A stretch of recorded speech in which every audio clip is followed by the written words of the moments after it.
Hello everyone, Data Analysis using APN4 episode 7 এ আপনাদের স্বাগত জানাচ্ছি। এই এপিসোডে আমরা দেখব কিভাবে টেবিল বানাতে হয়। তাহলে আমরা APN4 ক্লাসিক ভিউতে চলে যাই।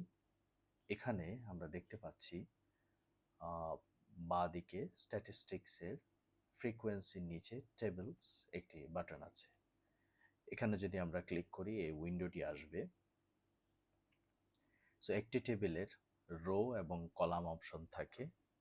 রোতে আমরা ইউজুয়ালি ইন্ডিপেন্ডেন্ট বা এক্সপোজার ভ্যারিয়েবল বা প্রেডিক্টর ভ্যারিয়েবলকে দিয়ে থাকি।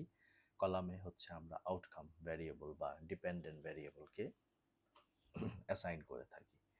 যদি আমি এরকম দেখতে চাই যে স্মোকিংয়ের কারণে ইসকেমিক হার্ট ডিজিজের হওয়া না হওয়াটা অ্যাসোসিয়েটেড কিনা এবং এর ফ্রিকোয়েন্সি টেবিলটা কেমন, ক্রস টেবিল কেমন, যে যেভাবেই বলুন না কেন, তাহলে বাঁদিকে আমি এক্সপোজার হিসেবে সিলেক্ট করব স্মোকিং, আর আউটকাম হিসেবে আমি সিলেক্ট করব ইসকেমিক হার্ট ডিজিজ। সো এই হচ্ছে আমার দুইটি ভ্যারিয়েবল, দুই সাইডে আমরা সিলেক্ট করে দিলাম। তারপর আর কিচ্ছু করতে হবে না, ওকে। তাহলে আমরা খুব ইজিলি 2x2 টেবিলটা পেয়ে গেলাম। এই টেবিলে উপরেরটি হচ্ছে নাম্বার, নিচেরটি হচ্ছে রো পার্সেন্টেজ, আর এটি হচ্ছে কলাম।